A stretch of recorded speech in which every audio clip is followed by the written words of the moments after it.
Good afternoon from Nairobi, Kenya. Habari ya leo, jambo. My name is Irene Mwendwa, and I'm the Director of Strategic Initiatives and Feminist Movement Building at Policy. And I'm happy to welcome all of you here today. Thank you so much for keeping time. We recognize that there's Zoom fatigue, and so keeping time is very important. And just to start off this conversation by acknowledging some of the guests we had invited and those of us who are joined. We have our wonderful journalists who we also invited as part of the dissemination. We have our friends from civil society, the academia, and also women politicians, incumbents, those who won and those who are still in the battle. I just want to start off by also recognizing that this is a very, very sensitive topic. We recognize that abuse and harm should not occur on anyone, and therefore we'd like to note and just shout to everyone that let us be sensitive about this. Let's recognize that there are those of us in this call who may be or have been victims of different forms of violence, and we are here to support you and acknowledge that many of us are actually doing the work to eradicate this vice. To start us off, really, I'd like to welcome one of our partners to really share with us about, okay, they've not yet joined, but just to speak maybe a bit about who Policy is. For those of us who have joined and seen Policy as a new organization and you received the invitation or when it was shared online, Policy is a feminist civic tech organization based in Kampala, Uganda. And we work on the intersections of technology and data to really harness the power of data in our lives. We have several programs that address this area, and especially data governance and internet governance. And some of the projects are a result of this research you're seeing here today. And some of the publications and work we are doing is currently available on our website, which you can visit and engage in. On this webinar, we will be sharing the work that we got to in terms of the week of the Kenya 2022 general elections and some of the ways in which politicians, women politicians and men politicians used social media platforms. We are going to be seeing some really hard evidence on the differences when it comes to use of online platforms. Just to confirm, one of our speakers is back online. Moira, she's not yet back. But on this webinar today, we were supported and we did it in collaboration with our partners, the National Democratic Institute, the Democracy and Technology team, who have been using different interventions to address the issue of online gender-based violence or online violence against women politicians all over the world. Policy had embarked on this study and previous studies after the election in Uganda and now after the election in Kenya, and we hope to also conduct similar exercises in the rest of the elections coming up in 2023 and 2024 in Africa. We know that there are very many organizations, academics who are looking forward to this, and we hope to collaborate in other ways to engage in this exercise. But I can see Moira is already set to just give a few remarks as we also wait for our other partners to join. I would like to welcome you, Moira, to give us some open and welcome remarks. Karibu. Hi, thanks, Irene. We're thrilled to be working with all of you on this important topic. For those of you who don't know, NDI, the National Democratic Institute, is based in Washington, D.C., and we work in more than 50 countries around the world, supporting all angles of democracy. And one of the most important topics we've really come to in the past few years is working on this issue of online violence against women in politics. And we are thrilled to have Policy as a really critical partner to help us in this work. what we've come to understand, and I'm sure what this report will go into detail on, is that this is the #1 barrier preventing women from running for office and from staying in office. And we're thrilled at the group that we've gathered today. As Irene said, we know this is a very sensitive topic, and we understand that many of the people that we work with are facing these harms. But what we've really come to understand is that this is a global problem. So the snapshot we'll see here in Kenya is only a part of the really broad challenges faced by women politicians around the world. And we've worked with groups like Policy to develop a set of interventions to begin to address these challenges that are rooted not only with expertise like we've come to know Policy has, but from the personal experiences of women themselves.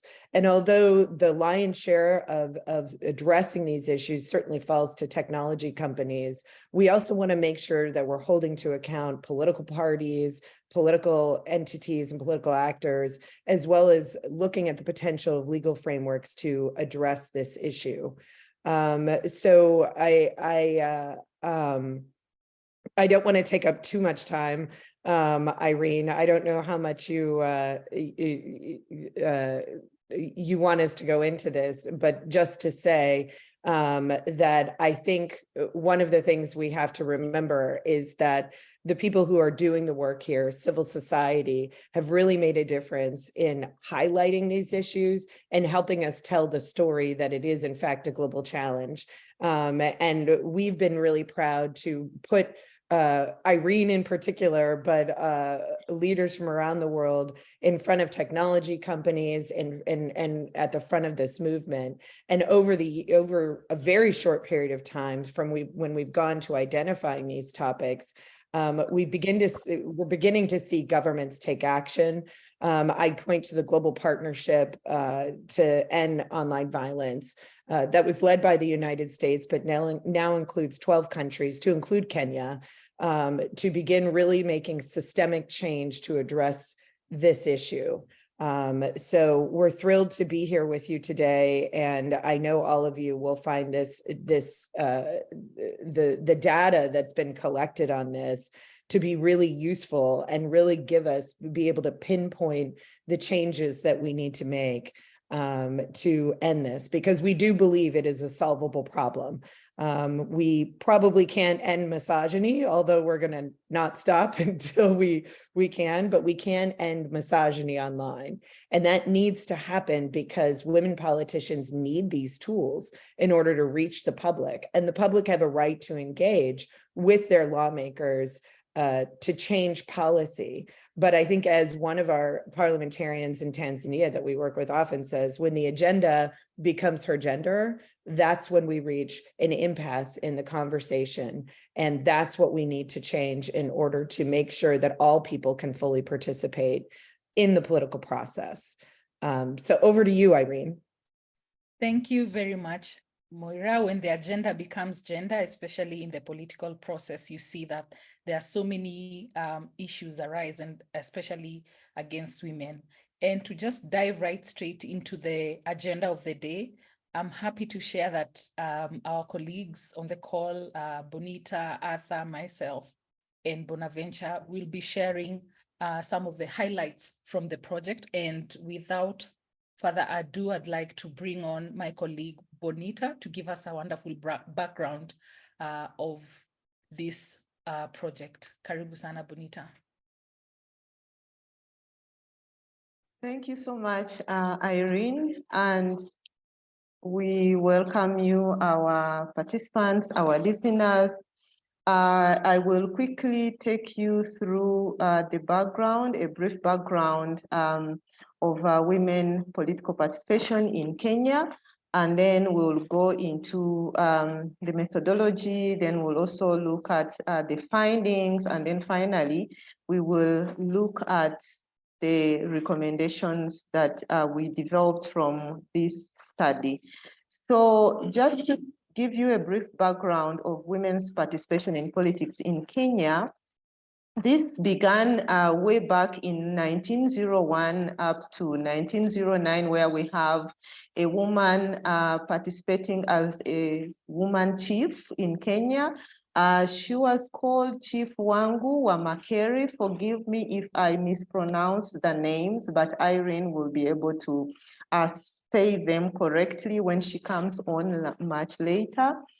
So that was the first one. Then later we see women coming on board again in politics between 1940 and 1960.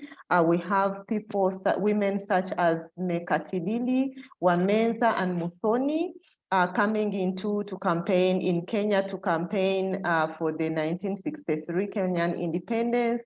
We see them in the post-independence period contributing to about 10% of the parliament, and then legislators. Then in the 2017 general elections, we see this gender parity increasing to 21.8% of the seats that were held by women in the parliament as elected governors and senators for the very first time. I had the opportunity with Irene to attend a KEWOPA meeting this year in January, where women were sharing their experiences during this first parliament and how they kept on pushing for women involvement in politics in Kenya. Then we see in the 2022 general elections, again, this raising from 21.8% to 33%. No, not 33%. We see 29 women being elected as members of parliament and 115 as members of county assembly, 8 as deputy governors, 3 in senator. Although the 33% has not yet been achieved, but we hope that when we counter all these other issues and barriers that women in politics experience in Kenya, we will be able to achieve the 33%, most probably maybe in the next election. So next slide, please. So so that is a brief background of women involvement in politics in Kenya. So I would like also to just give a brief overview of social media use in Kenya. As of January 2022, we see about 11.75 million users of social media in Kenya, indicating a 6.8% increase from 2021. We see Facebook as the highest used social media platform with about 9.95 million users, while Twitter comes next with 1.35 million users.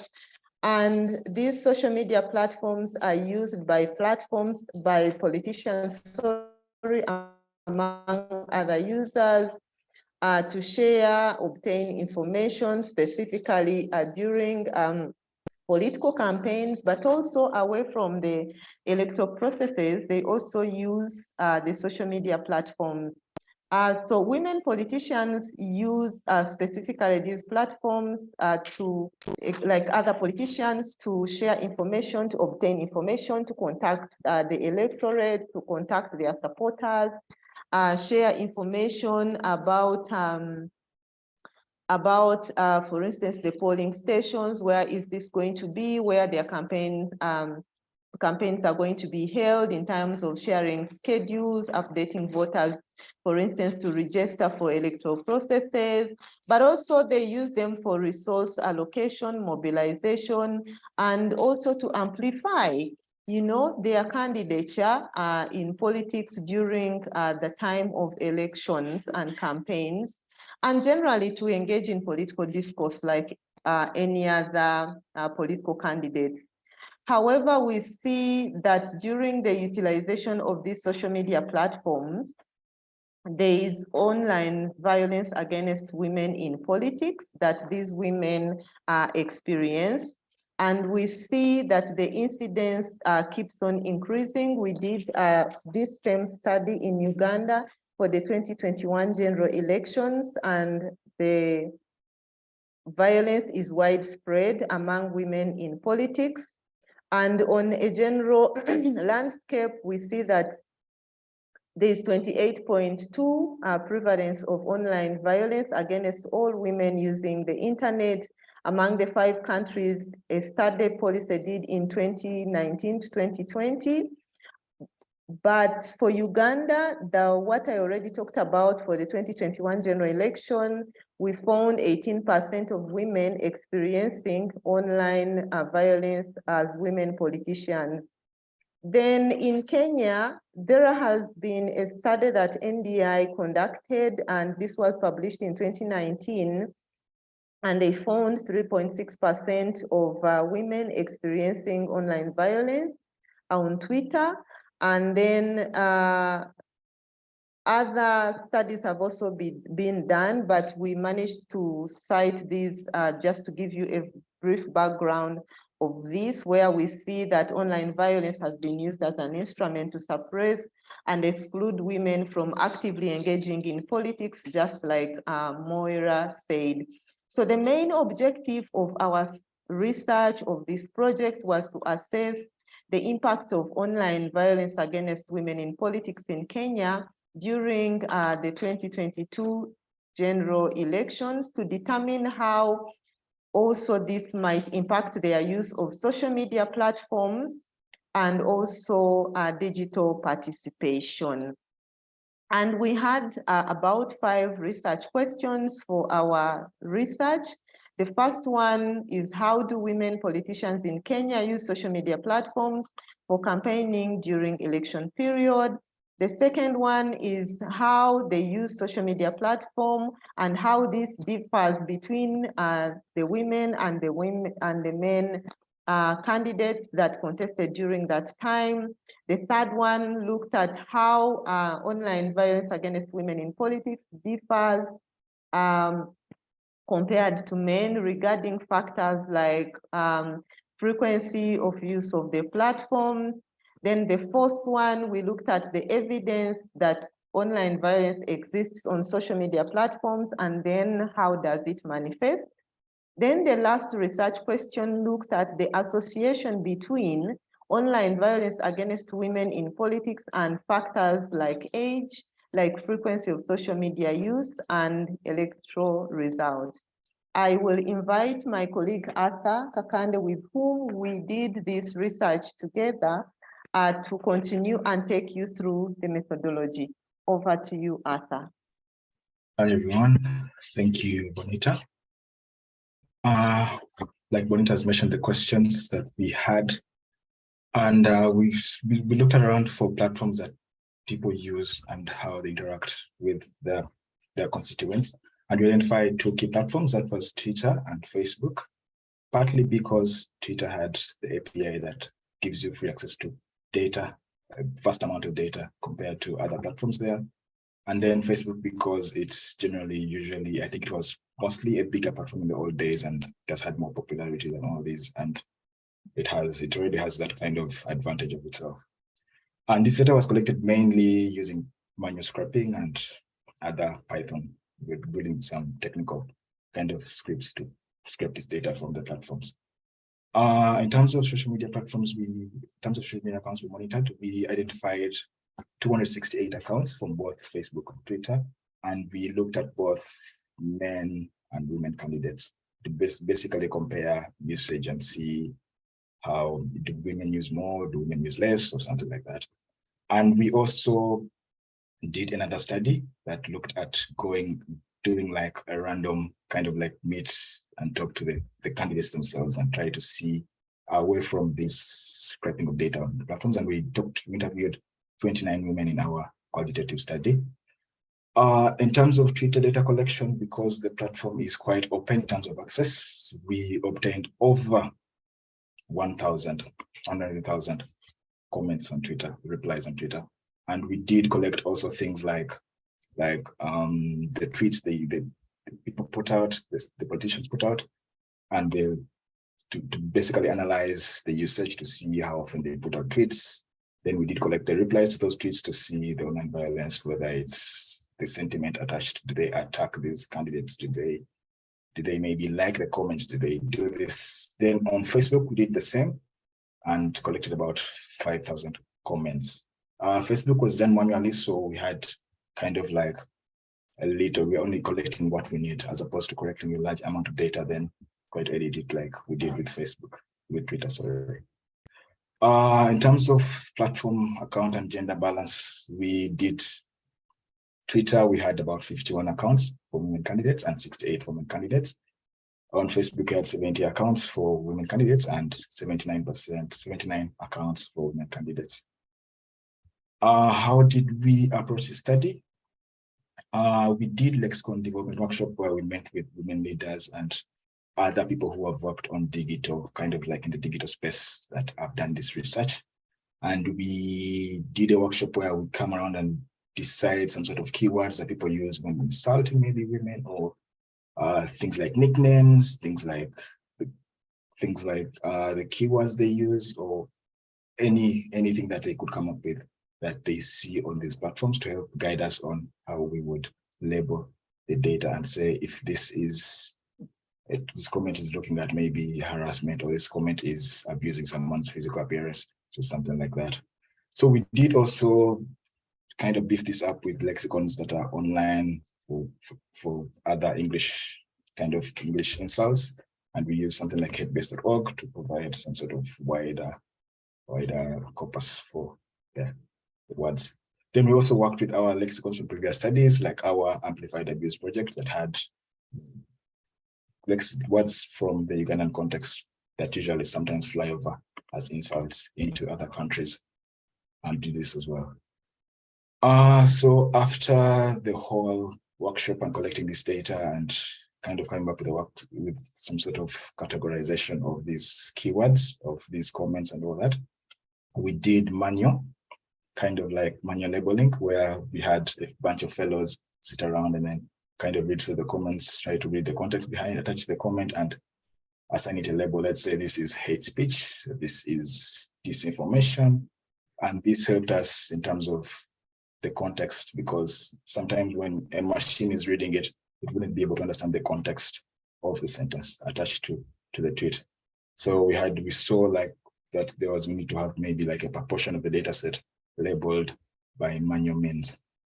And then after the manual classification, the data set was large, like you saw on Twitter, we had over 100,000 comments. We had to build a machine learning model that will label all the data set for use.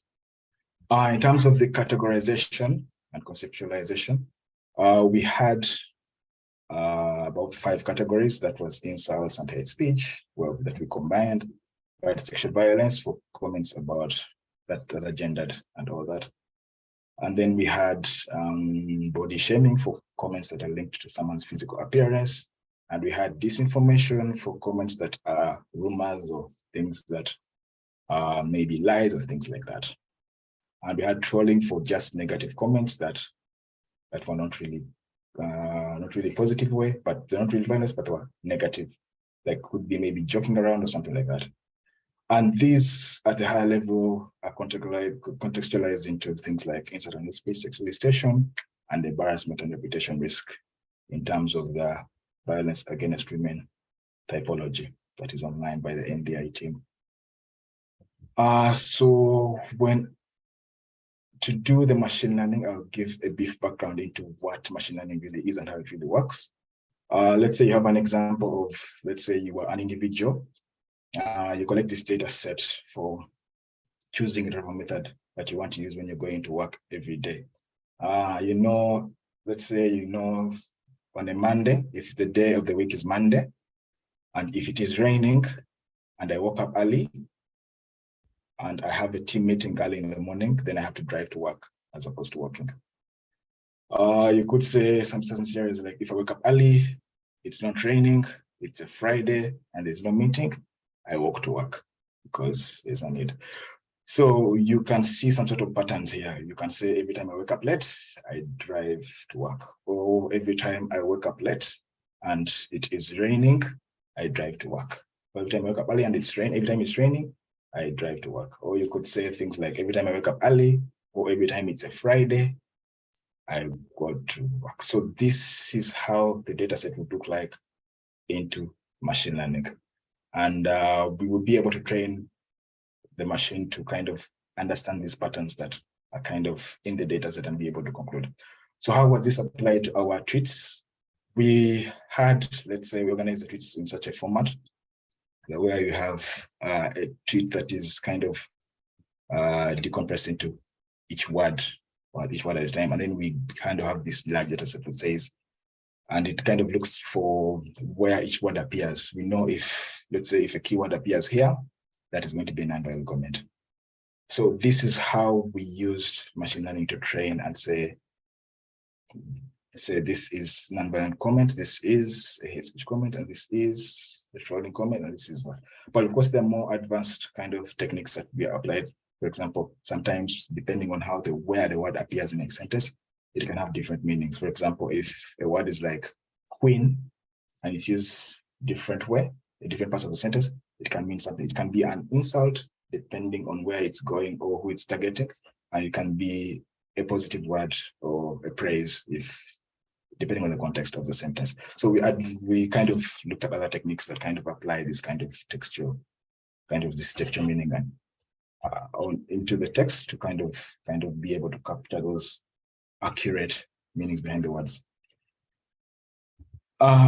Other techniques we used basically sentiment analysis to see if that is whether a sentiment is positive or negative. And we used multivariate techniques to kind of look for the patterns and see if one factor is constant. For example, if you have age is constant, what happens to other forms of violence? If we look at age compared to violence, if we look at things like how do people get affected at a particular age group? Do you get more hate speech when you maybe use the platform more or something like that, to see something like, does the entire idea of usage affect how someone is attacked, which also builds into maybe if someone says, every time I use it, I'm attacked, so I'll stop using it. And we're able to see how usage affects kind of the hate speech. Then we look at other factors like someone's election outcome to see what proportion of people who lost were attacked online, to see whether this kind of attack was kind of like linked to the results of the elections.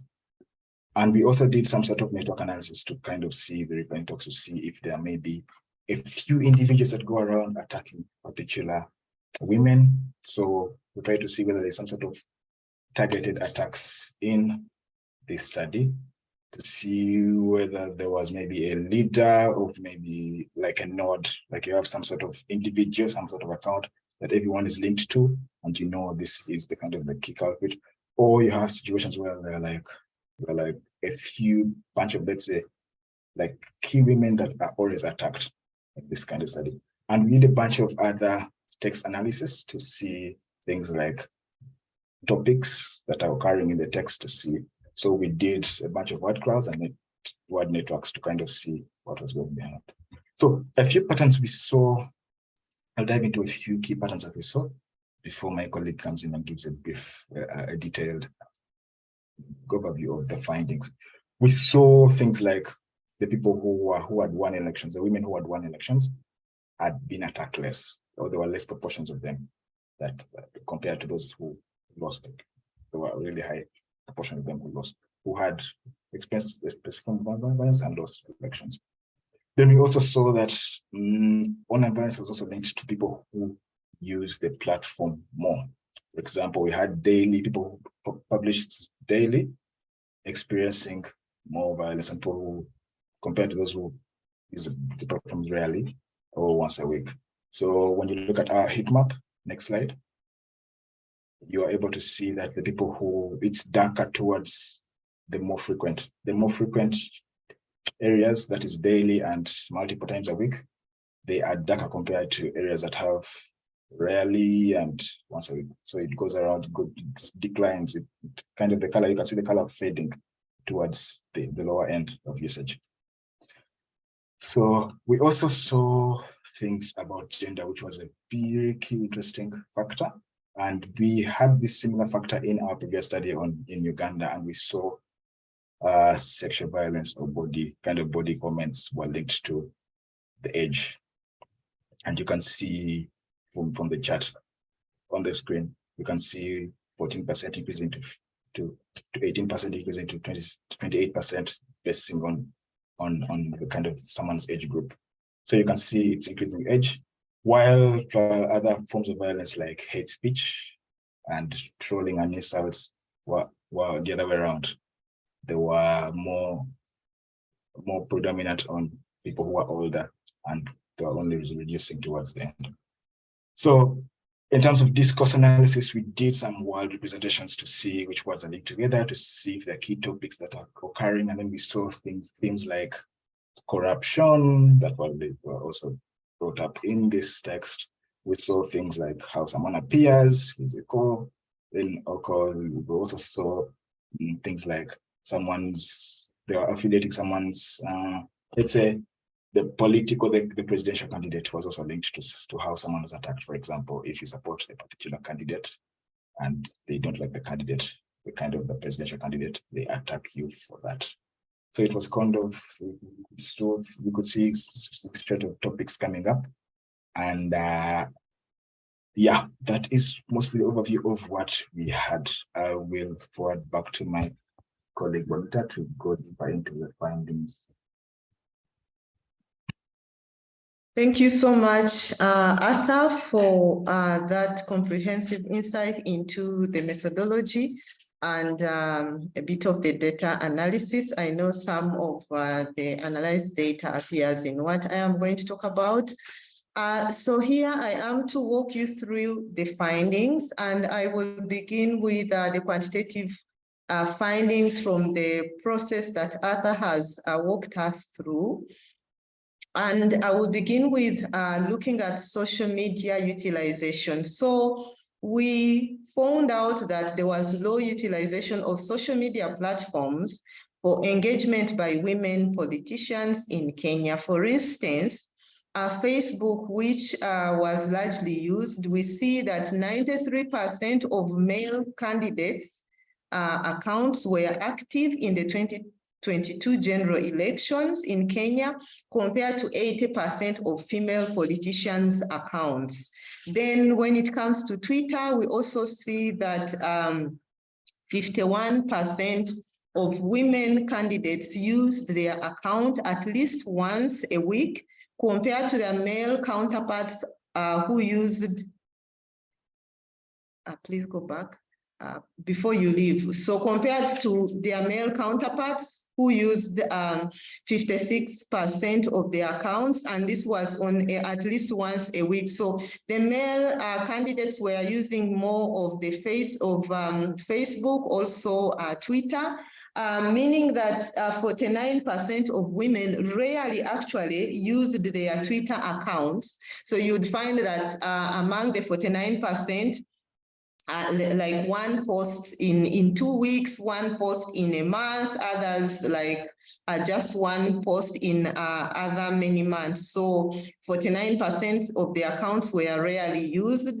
And for men, we see that 44.1 accounts were rarely used, but overall, men were utilizing more of the social media platforms compared to the women. Next slide, please. And so from social media utilization, I will quickly take you through the online violence experience. So we see a higher prevalence of online violence against women in politics, more compared to men, and this is presented by the type of social media platform in the next slide that I am going to walk you through. So for Facebook, in terms of online sexual violence, the brown represents the women in terms of the key, the colors, and then the orange represents the men. So 25% of 28 roughly, if you round off, of women experienced online sexual harassment compared to 1.3 of women. And then hate speech, we also see 21% for the women. We see trolling 45.7%, almost 46%. We see online gendered disinformation for women going up to 33%. So all these figures, they really show that this kind of violence online exists among women politicians in Kenya, and it is really prevalent because we see all the figures are high. The next slide shows us the experience of violence online among women politicians, also again comparing it with men, and this time it is on Twitter. So we see again the keys, the colors, brown represents the women, and then the orange represents the men. So look at online sexual violence, 43.1%, you know, on Twitter, on women, compared to 1.5 among men. Hate speech and other insults, 58.8% compared to 22.1%. Trolling almost close, but still the women are leading. You know, the abuse is high. Disinformation, gendered online disinformation, still on Twitter among women. It's still high. Yes, someone is asking if we'll be able to share the presentation after the meeting. Yes, we will, and all the other materials, the report will also be available online. We'll also share other materials as the comms person will communicate in the chat. Kindly follow the conversation, and also Irene will talk more about this. So we see online gender disinformation on Twitter also high for women, 45.1%. So all this is high when you compare online violence among women in politics in Kenya, or if you compare with the men. Next slide, please. So we continue with quantitative findings. So from the process that Arthur was taking us through that he explained, we also did a comparison, and if you can recall from the research questions that I took you through, we wanted to understand some associations between certain factors, and age was one of them, because from literature we had discovered that women politicians, they experience harassment due to their age. So we went ahead to explore this in our research. And yes, we discovered that there was an observed association between age and online harassment. Women in their 40s and 55 age group recorded higher numbers of online violence compared to their counterparts in the lower age, below 40 and so the younger women. So younger women were not as harassed as the older women, and some of the comments, we will explore them in the qualitative findings. Younger women were being told that they are using this as a ladder to climb up their political career. And then those were some of the insults. And then the elder women were being told they are not relevant anymore. And then all other kinds of insults that they were experiencing. So in terms of age, the harassment also presented differently. Then we also observed an association between the frequency of social media use and online violence against women in politics, where we saw 55% of women who are using social media daily experiencing more abuse. I know that we already talked about the low use of social media platforms, but we see those who tried to use at least once a week or like twice a week, the more they used the platforms, the more they were vulnerable and exposed to online harassment. Next slide. And so those are some of the quantitative findings that are very key. So here are the qualitative findings. So we interacted with women during the Kenya Parliamentary Women's Association. That is in January 2022, and we're able to speak to 29 elected women politicians. And out of these, only 2 had not experienced online violence. which was very surprising because we see the prevalence is high.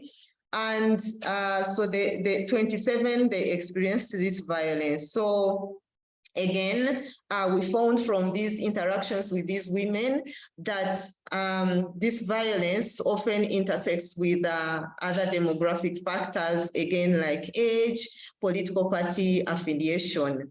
And among the sources where the violence was said to be coming from was definitely from the general electorate, but also from other sources like their political parties. So we see harassment, women sharing that harassment comes from within the political parties that they are affiliated to.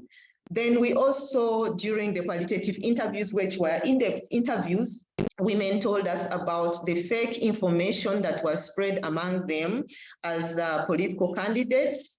For instance, stories would be created and shared on social media platforms. Pictures were photoshopped of women political candidates and shared on social media platforms, specifically Facebook. Then they would go so viral, and many other stories that were shared by women. And they said most of these experiences were predominantly based on, or rather focusing on their personal and sexual aspects about them rather than focusing on their political aspirations and agenda.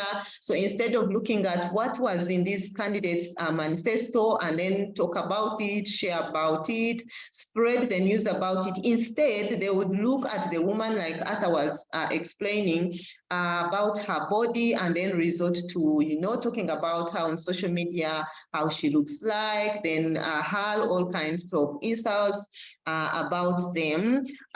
For instance, there were a lot of sexist comments and statements that were said about these women that some of the women shared with us. For instance, they were told that women who join politics are prostitutes, they are wild, they are unruly.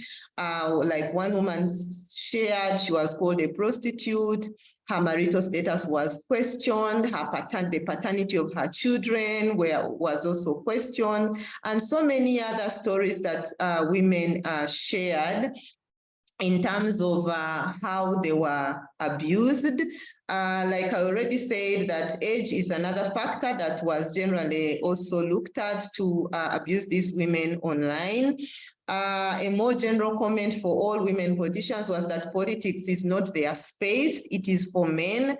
And for women to succeed in this space of politics, they need to cut sex deals with men. You can imagine such a statement, not very good for the women. And all this, we see that they are meant to discourage the women from participating in the general political discourse, both online, but also offline. So in terms of knowing the perpetrators of this violence, 4 out of the 27 women that experienced this kind of harassment said they are the only ones who got to know about the perpetrators. So the other bigger number did not get to know about the perpetrators. And out of also these that experienced harassment, they said 10 of them said the harassment moved offline, and it moved off from online to offline spaces. So, and there were very sad experiences that women shared in terms of this harassment moving from online to offline. For instance, women said they were subjected to physical violence after the online incidents were known by their family members, by their friends, with cases of divorce were shared, separation, fighting, losing parliamentary seats, experiencing public ridicule, death threats were mentioned, among other experiences. Other experiences that were shared by women in terms of the harassment moving from online spaces to offline include planned physical attacks on their campaigns. Like one woman politician shared and narrated a story that she was attacked on her way to address her supporters during electoral campaigns, since she had shared the venue where they were going to have the campaigns, and the driver was shot in the hand. So this now made those who would post where the venues and where the campaigns would be to stop doing that, and they were no longer communicating the exact venue, the time when the campaign was going to be held, which therefore had a significant effect on the voter turnout for campaigns, but also as well as negative electoral outcomes for these women candidates. So we see all these kinds of barriers coming from online harassment, now translating into offline harassment, but eventually affecting the political outcomes for women in political participation. So we see women also trying, they tried to share about the effects of the harassment on them, and most of them, it affected their mental health. They were affected in terms of developing definitely anxiety, depression, in terms of affecting their reputation, loss of self-esteem, you know. Others mentioned their morale towards political participation was reduced in campaigning, their reputations were ruined by this kind of violence, anxiety, you know, and so many others, you know, but also they shared that such kind of harassment discourages other women aspiring to join politics from joining politics. So like the morale, the motivation is not there when others who are aspiring are looking at their colleagues suffering because of this kind of harassment. So we asked the women how they respond to this kind of harassment. And most of them said they delete the accounts, they deactivate the accounts. Others just take leave for some months away from social media. And then the most commonly used was blocking and muting. Others said they actually hand over the accounts to assistants to manage them for them, so they avoid looking at the comments and the insults and the abuses that are coming in, although at times they are forced to look at them, but some of them also shared doing that.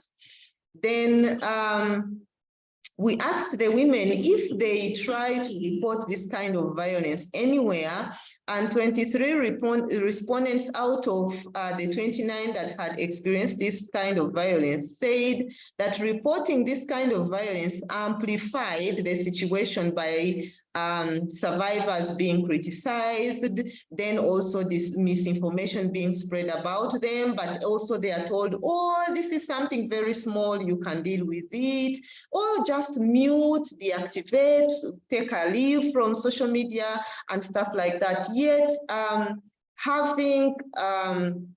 engaging with digital platforms is equally a human right, a digital right for women in politics, just like any other human beings using the internet. So only 3 out of the 29 women that we interviewed had participated in digital safety and security trainings, and they were skilled in the use of strong passwords, two-factor authentication. So we see here a gap that needs to be addressed in terms of skilling and strengthening capacity for women in politics for safety and security online. So those are some of the key findings that we picked from our research, and I will hand over to my colleague Bonaventure to take you through the recommendations. Thank you so much. Thank you, Bonita. Bonaventure. We made a couple of recommendations, and this included the following. One is about the digital policies and frameworks. We know Kenya has enacted some of the policies such as the Computer Misuse and Cyber Crimes Act of 2018. There is the Kenya Information and Communications Act of 1998 and other policies, but we need more to be done in terms of ensuring that we have good policies that ensure that protect women against online abuse. And number two, we need to train our authorities, especially the law enforcers and the public prosecutors. There are many complex dynamics and technological aspects when it comes to online harassment. So if these law enforcers are well trained, they will be able to properly investigate, they will be able to gather evidence and prosecute these cases effectively. And of course, they will be able to apply the relevant laws to protect the victims. Number three, as Bonita shared, there few people had gone for digital trainings. We are encouraging more digital trainings. I want to be embedded in the curriculum, the educational curriculum. This could be about teaching how to be responsible digital citizens. It could be about online safety, privacy protection, ethical online behavior, and many other aspects that will enable digital trainings. And of course, we have to keep in mind that not everyone is in school, so we have to put considerations on how to cater for people out of schools. This will enable in equipping them with knowledge and skills to navigate the online spaces. Number four, we are also recommended for a stakeholder collaboration, whereby we bring on board non-state and state actors in ensuring, one, to raise awareness about the prevention and the impact of online gender-based violence, so as to reach a wider audience. It could be about advocacy for policy development. The media could come on board in sharing success stories of individuals or groups who have been affected by such, so that we can be able to know the strategies and achievements in regards to that. Of course, we are also recommending a dedicated consortium or a response team. It could be made out of civil society, experts, professionals, stakeholders, that can bring on board coordinated and specialized approaches to address this very complex issue. So this consortium should come on board, to work towards the common goal of combating online violence against women.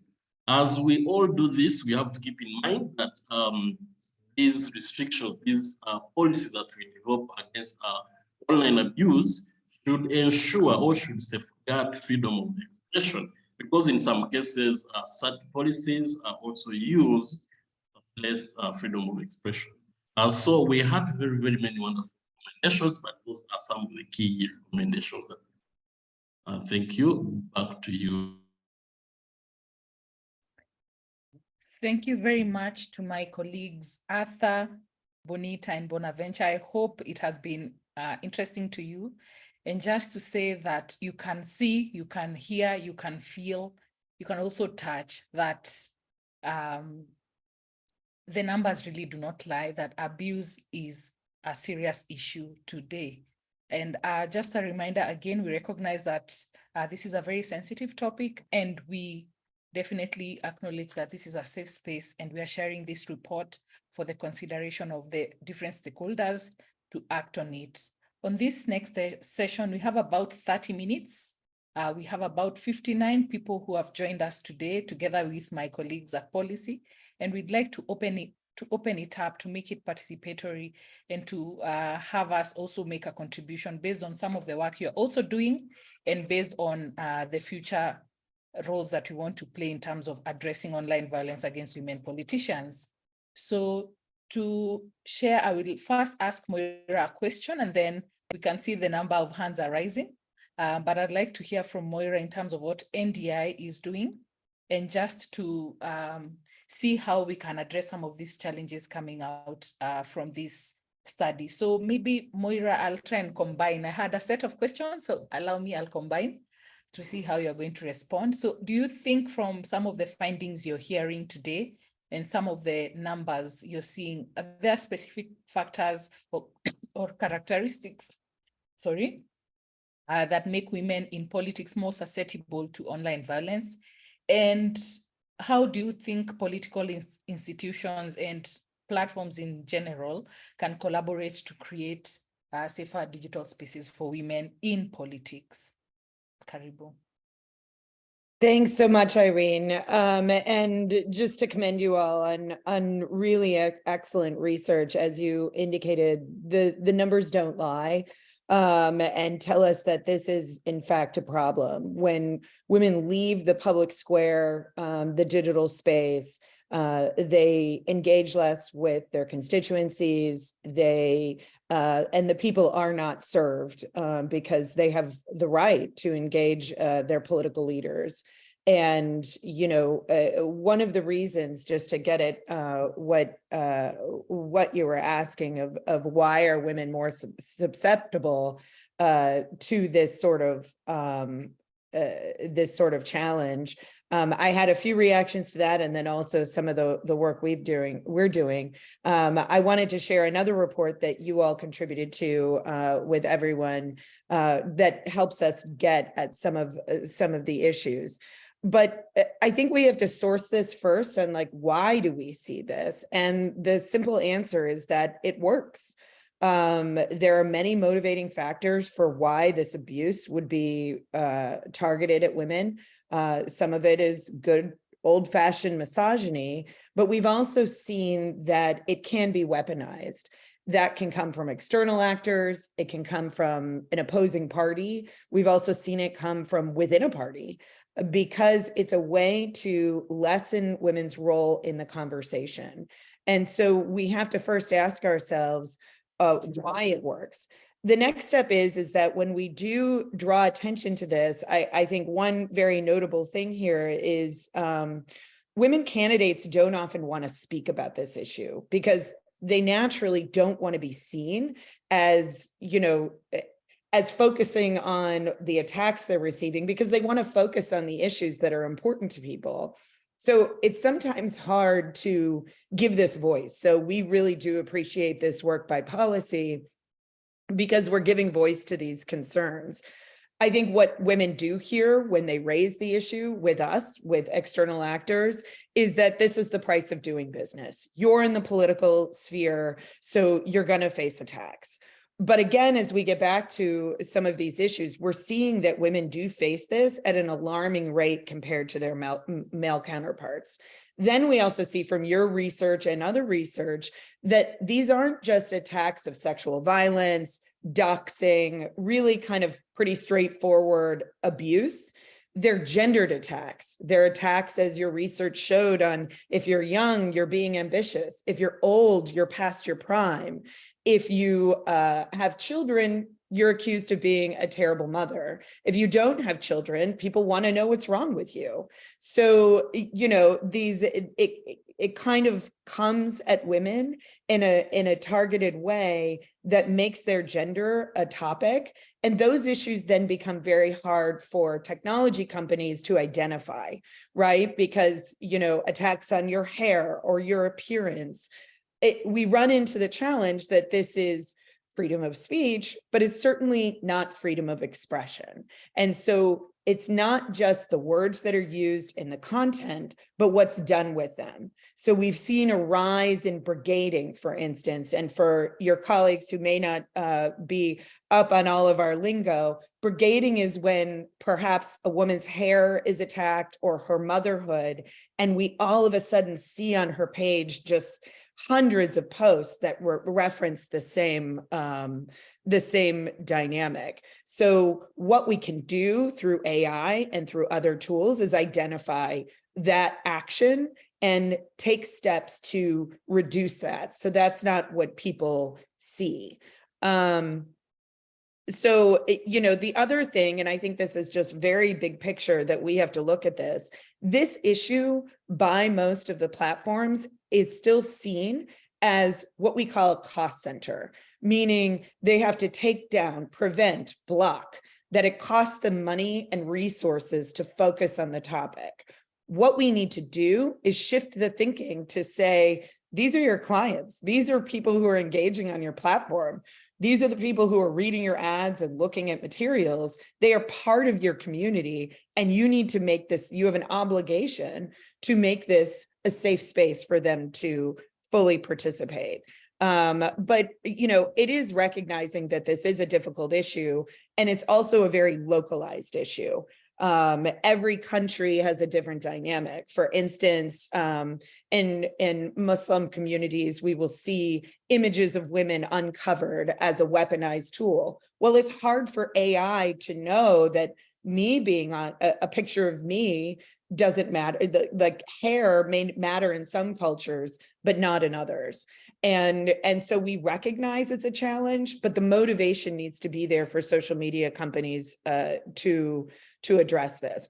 And lastly, I just say, because we haven't touched on it, we really need to get at a better set of solutions for what male counterparts and what male allies can do to assist this on this. We often see that other women will stay silent. We certainly see that male allies will stay silent, sometimes for good reason. They don't want to amplify a harm, and that's true. But we do need to find concrete steps that will allow men to come and say, hey, we can have a debate about the issues. My counterpart, you know, has thoughts that I may disagree with, but we have a responsibility to the people to keep that conversation political and not about her gender. There was one more thing that I realized I wanted to jump in on. Well, I can't remember. We'll get to a lot of this, Irene, and I hope we have a lot of questions, because we really do need, oh, that's what I was going to say.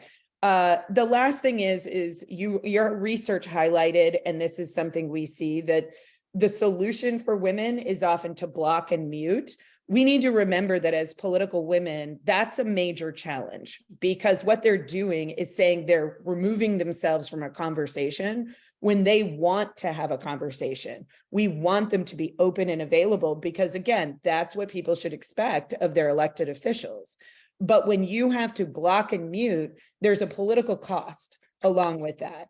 In addition, the reporting that we see, the burden falls to women, right? So after you spent your day campaigning, meeting with people, engaging in debates, presenting your policy position, you go home and you have to go back through your social media, see what people have said about you, click report, click block, and you're re-traumatized.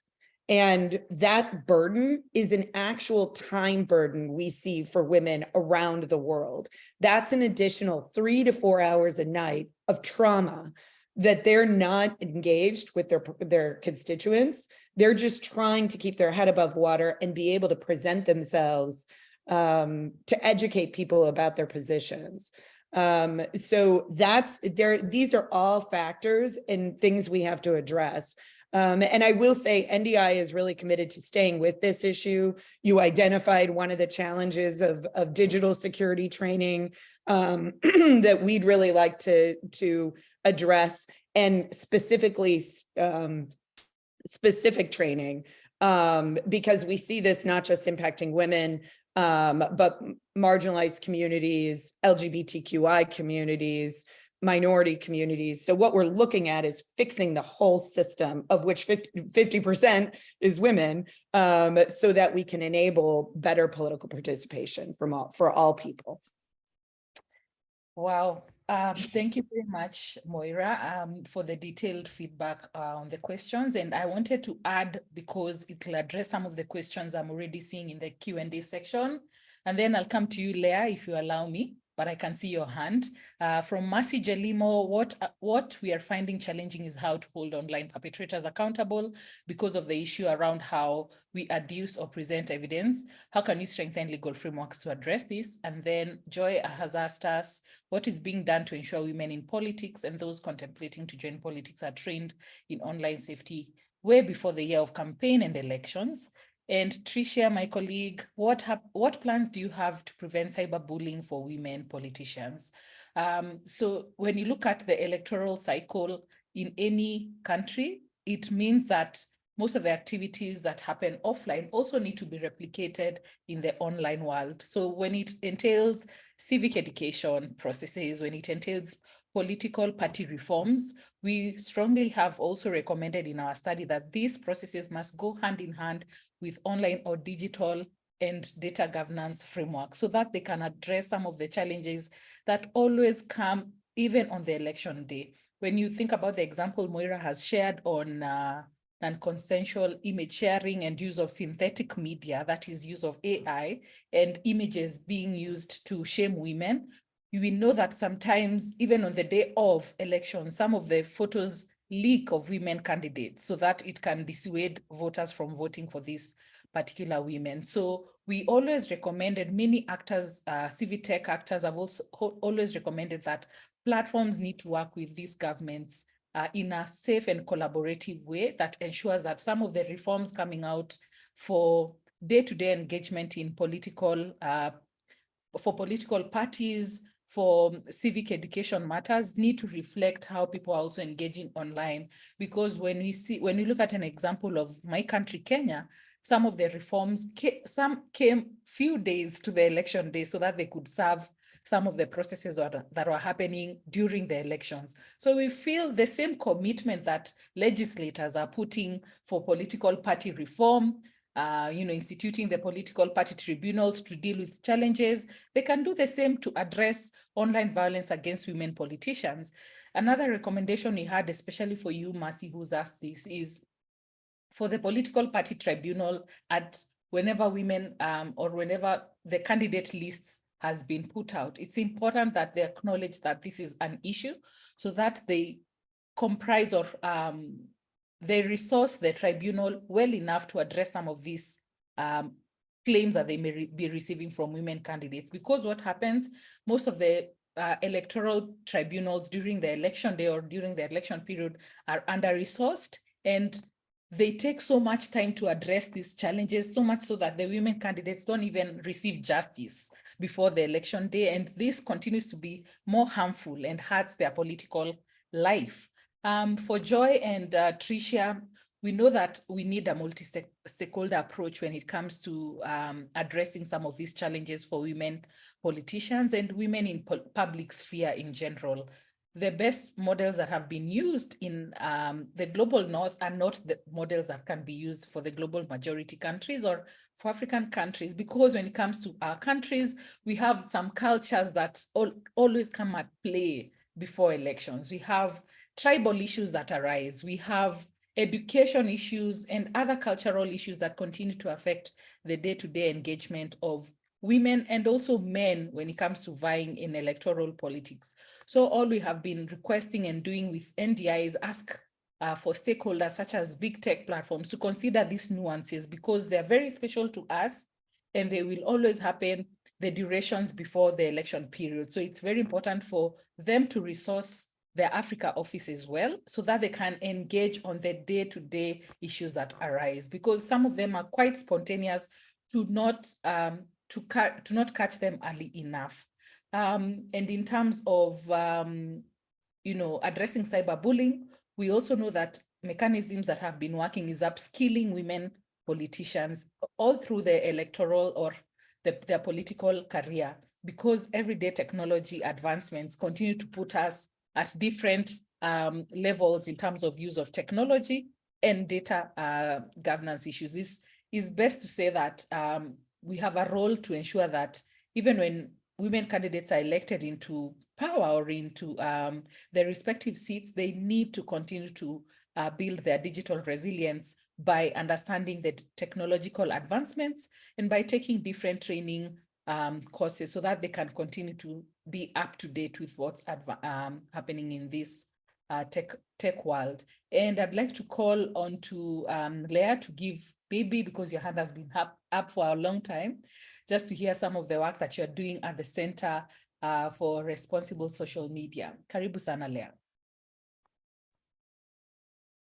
Hi, thanks, Irene, and I hope everybody can hear me. You can hear me, right? Yes. Okay, great. So my name is Leah Kimathi.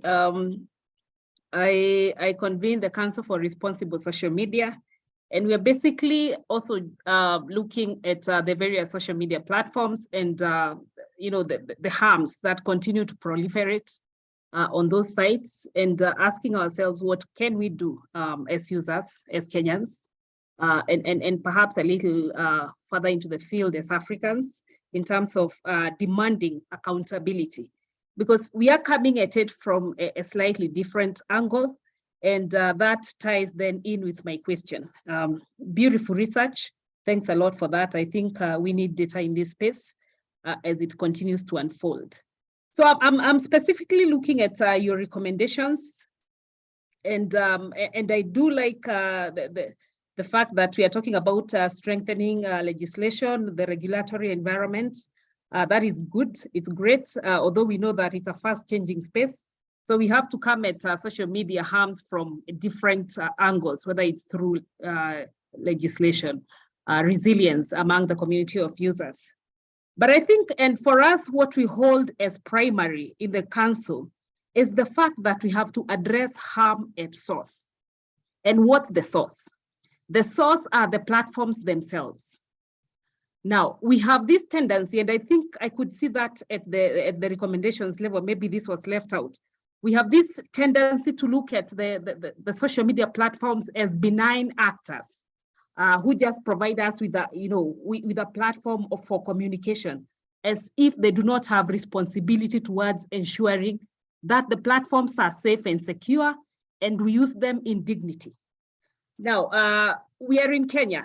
We can see the social media cases that have come in Nairobi, the groundbreaking cases, 3 of them against Meta, which revolve around either labor abuse or working conditions that are almost inhuman, but also lack of content moderation, even against their own terms and policies, whatever they call their community guidelines.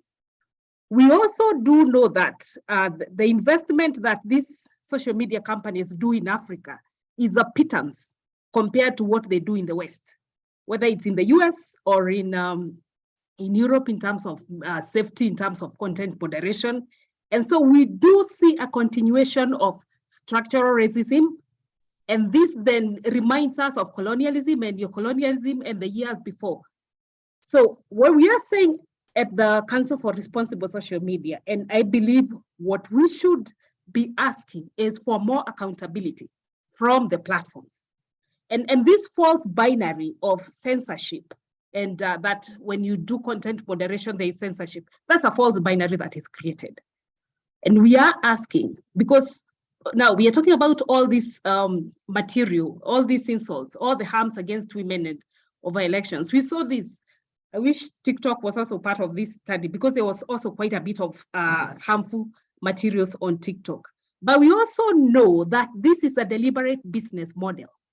So the more extreme the materials, the more viral it goes, the more eyeballs, and therefore the more profits it generates.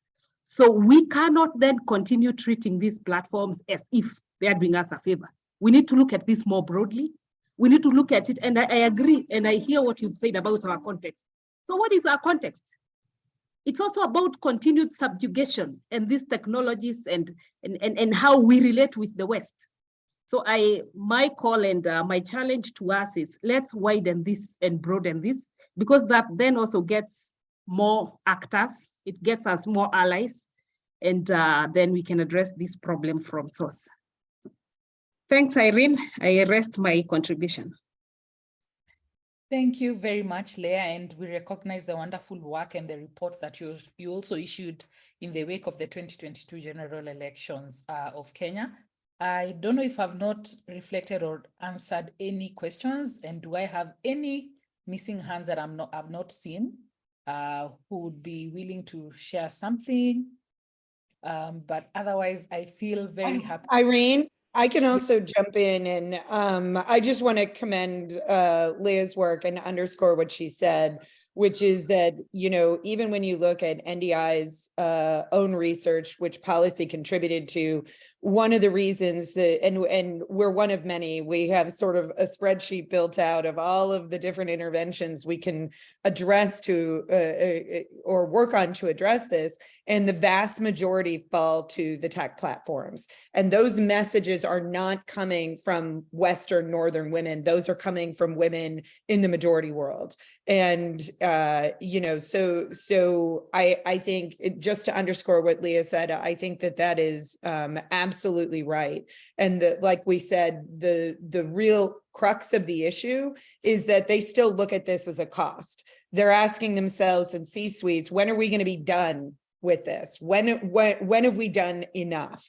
Versus looking at it as, I have a platform and I have a responsibility. And we have seen some tech companies begin to take that. So there's a dating site called Bumble. There's DoorDash and Nextdoor that have really taken the lead. Snap, which is another one, really taken the lead in putting these issues at the center of what makes people want to be on their platform.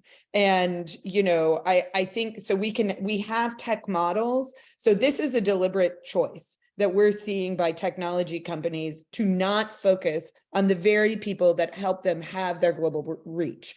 And that's really where we have to, you know, ask them to make these changes, but more to Leah's point, demand this level of accountability through legal frameworks, through collective action. And I would point to the fact that even at these tech companies, the whole field of trust and safety, we hear, if you're in this space, you hear a lot about this person's on the trust and safety team or the human rights team.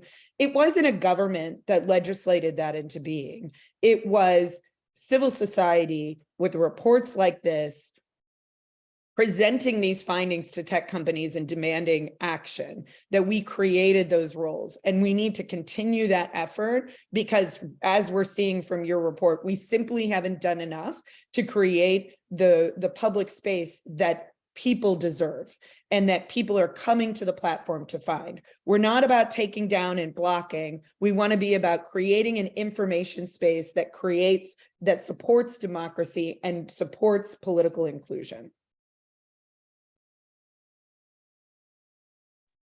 Wow, what a wonderful way to end this wonderful discussion. And right on the time mark, we just want to say again, thank you very much for listening in. We have our final report ready, and together with this webinar recording, which we'll be putting out to your emails so that you can continue to interact with it. We are doing this as part of documenting some of the issues so that they can be used by all the multi-stakeholders who we have been calling on to address some of these challenges. So you will appreciate that there are so many reports that have been done towards the general elections and some of the challenges, especially in Kenya, especially on offline violence, and they continue to hit the target or the mark. They continue to miss the mark on online violence, which continues to be one of the hugest challenge in terms of engaging in electoral politics for women. Again, asanteni sana for joining us. We will be sharing with you the wonderful report that you all contributed to in a way. And thank you very much to the Kenya Women Parliamentary Association for the support that you shared with us and for guiding us in terms of how to engage with the elected women officials in conducting this study. I also want to say a special thank you to the NDI team, Moira, and other colleagues who we are now very wonderful friends because of some of the work that we've been engaging in, and to every one of you for the different role you play in terms of reporting some of the abuses you see online, some of the actions you take, and just calling out those abusers online. We want to thank you and remember that that work is not taken for granted by some of us. Leah, did I see another hand or it was an accident? But with those few remarks, then— No, it was an accident. Sorry. Those few remarks, the Kenyan way, few remarks, I want to say thank you and kwaheri. Bye, everyone. Thank you. Bye. Bye. Thank you, everyone.